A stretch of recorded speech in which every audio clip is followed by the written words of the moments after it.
Hello friends, അപ്പോൾ പുതിയൊരു വീഡിയോയിലേക്ക് എല്ലാവർക്കും സ്വാഗതം. ആദ്യമായിട്ട് വീഡിയോ കാണുന്ന ഫ്രണ്ട്സൊക്കെ ഒന്ന് സബ്സ്ക്രൈബ് ചെയ്ത് ഒന്ന് സപ്പോർട്ട് ചെയ്യണേ. നമുക്ക് വീട്ടിൽ തയ്ക്കാനായിട്ട് തയ്യൽ മെഷീനൊന്നും ഇല്ലെങ്കിൽ തന്നെ നമുക്ക് വീട്ടിൽ സിമ്പിളായിട്ട് നമുക്ക് സ്ക്രഞ്ചീസ് എങ്ങനെ ഉണ്ടാക്കാമെന്ന് നമുക്കൊന്ന് നോക്കാം. തയ്യൽ മെഷീൻ ഇല്ലാതെ തന്നെ നമുക്ക് കൈത്തയ്യലായിട്ട് നമുക്കിതെങ്ങനെ ചെയ്യാമെന്ന് നോക്കാം. നമുക്കിത് പല സൈസിലും ചെറുതായിട്ടോ വലുതായിട്ടോ എങ്ങനെ വേണമെങ്കിൽ നമ്മുടെ ഇഷ്ടത്തിന് നമുക്കിത് ഉണ്ടാക്കിയെടുക്കാനായിട്ട് പറ്റും. ഞാനിവിടെ എടുക്കുന്നത് ഒരു 12 ഇഞ്ച് നീളത്തിൽ ഒരു 2.5 ഇഞ്ച് വീതിയിലായിട്ടാണ് ഞാനൊരു കഷ്ണം തുണിയുടെ പീസ് കട്ട് ചെയ്തെടുക്കുന്നത്. അളവൊക്കെ എടുത്ത് നമ്മളത് കറക്റ്റ് ഒരു സ്കെയിലൊക്കെ വെച്ച് വരച്ച് നമ്മൾ ആ ഒരു കഷ്ണം പീസ് നമ്മൾ കട്ട് ചെയ്ത് അങ്ങോട്ട് എടുക്കുക.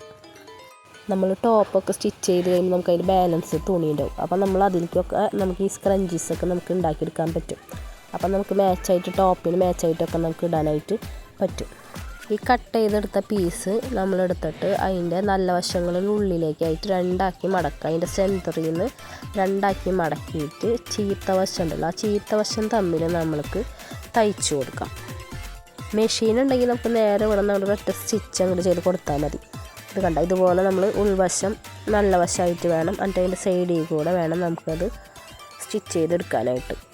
സൂചി നൂലും വെച്ച് നമ്മൾ ചെയ്യുന്നത് നമ്മൾ മുന്നിലേക്കാണ് നമ്മൾ സാധാരണയായിട്ട് നമ്മളത് തുന്നി കൊടുക്കാറ്. പക്ഷെ നമ്മൾ കൈത്തയ്യലായിട്ട് ചെയ്യുന്ന കൂടുതൽ നമ്മളത് ബാക്കിലോട്ടായിട്ട് സ്റ്റിച്ച് ചെയ്ത് കൊടുക്കുക വെച്ചിട്ടുണ്ടെങ്കിൽ നല്ല അത് ഉറപ്പുണ്ടാവും. അല്ലെങ്കിൽ അത് വേഗം അതിങ്ങോട്ട് അഴിഞ്ഞു പോകും. ഇത് ആകുമ്പോൾ നമുക്ക് ബാക്കിലോട്ട് ഇങ്ങനെ ഇതാക്കി കൊടുക്കുമ്പോൾ തന്നെ നല്ല ഉറച്ചത് നമുക്ക് സാധാരണ മെഷീനിലൊക്കെ സ്റ്റിച്ച് ചെയ്യുന്ന പോലെ തന്നെ നമുക്ക് ആ ഒരു ഉറപ്പിൽ തന്നെ നമുക്ക് കിട്ടും. ഇതുപോലെ ബാക്കിലോട്ട് സ്റ്റിച്ച് ചെയ്ത് കൊടുക്കുകയാണെങ്കിൽ കണ്ട, ഇതുപോലെ നമ്മൾ ഈ അറ്റം തൊട്ട് ആ അറ്റം വരെ നമ്മൾ ഫുള്ളായിട്ട് അത് സ്റ്റിച്ച് ചെയ്ത് കൊടുക്കാം. ചീത്ത വശങ്ങൾ, തുണിയുടെ ചീത്ത വശങ്ങൾ വെച്ചിട്ട് വേണം നമ്മളിത് സ്റ്റിച്ച് ചെയ്ത് കൊടുക്കാനായിട്ട്.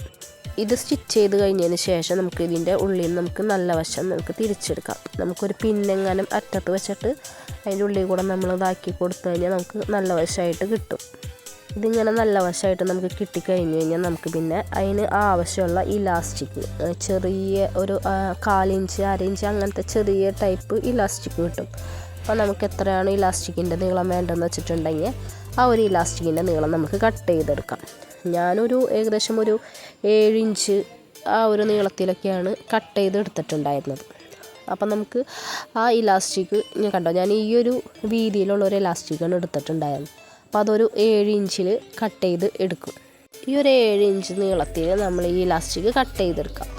ഈ ഇലാസ്റ്റിക്കിൻ്റെ അറ്റത്ത് തന്നെ എന്നിട്ട് നമുക്കൊരു പിന്ന് കുത്തി കൊടുത്തിട്ട് നമ്മൾ ഈ കഷ്ണം നമ്മൾ ആ നേരത്തെ സ്റ്റിച്ച് ചെയ്ത് വെച്ചിട്ടുണ്ടായല്ലോ ആ തയ്ച്ചതിൻ്റെ ഉള്ളിലോട്ട് നമുക്കത് കയറ്റി കൊടുക്കാം. അത് ഉള്ളിലോട്ട് ഇങ്ങനെ കയറ്റി കഴിഞ്ഞ് ഫുള്ളായിട്ട് അതിൻ്റെ അറ്റം നമ്മൾ വിട്ടു പോകരുത്. രണ്ടെണ്ണത്തിനും ആ അറ്റം നമ്മൾ കൂട്ടിപ്പിടിക്കാം. ആ തുണി നമ്മളവിടെ നീക്കി കൊടുത്തതിന് ശേഷം ആ 2 അറ്റങ്ങൾ തമ്മിൽ നമ്മളവിടെയും സൂചി നൂലും വെച്ചിട്ട് തന്നെ നമ്മളതൊന്ന് സ്റ്റിച്ച് ചെയ്ത് ഉറപ്പിച്ച് കൊടുക്കാം. അത് നമ്മൾ തയ്ച്ച് ഉറപ്പിച്ചതിന് ശേഷം പിന്നെ നമ്മൾ ആ തുണി രണ്ടും നമുക്കതങ്ങോട്ട് നീക്കി കൊടുക്കാം.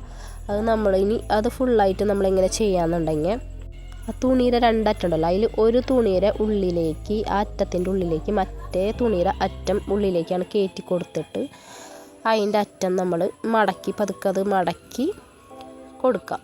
അത് മടക്കിയതിന് ശേഷം അതിൻ്റെ ഉള്ളിലത്തെ ഇലാസ്റ്റിക് നമ്മൾ ഇട്ടിട്ടുണ്ടല്ലോ, ആ ഇലാസ്റ്റിക്കുമ്മേ കൊള്ളാതെ നമ്മൾ ആ തുണികൾ തമ്മിൽ മാത്രം നമ്മളവിടെ ഒന്ന് സൂചി നൂലും വെച്ചിട്ട് ഒന്ന് തയ്ച്ചു കൊടുക്കുക. അങ്ങനെ തയ്ച്ച് കഴിഞ്ഞ് കഴിയുമ്പോൾ തന്നെ നമ്മുടെ സ്ക്രഞ്ചീസ് റെഡി ആയിട്ടുണ്ട്. അപ്പോൾ വീട്ടിൽ മെഷീൻ ഇല്ലാത്ത കൂട്ടുകാരൊന്നും വിഷമിക്കേണ്ട, അവർക്കൊക്കെ കണ്ടാൽ നമുക്ക് സൂചി നൂലും തന്നെ വെച്ച് നമുക്ക് സിമ്പിളായിട്ട് നമുക്ക് ഈ സ്ക്രഞ്ചീസ് റെഡിയാക്കി എടുക്കാം. അപ്പം ഞങ്ങളുടെ ഈ കുഞ്ഞു വീഡിയോ നിങ്ങൾക്ക് യൂസ്ഫുൾ ആണെങ്കിൽ ഒന്ന് സപ്പോർട്ട് ചെയ്യണേ. അപ്പോൾ എല്ലാവരും ഒന്ന് ട്രൈ ചെയ്ത് നോക്കണേ. മറ്റൊരു വീഡിയോ ആയിട്ട് നമുക്കിനി പിന്നെ കാണാം. ബായ്.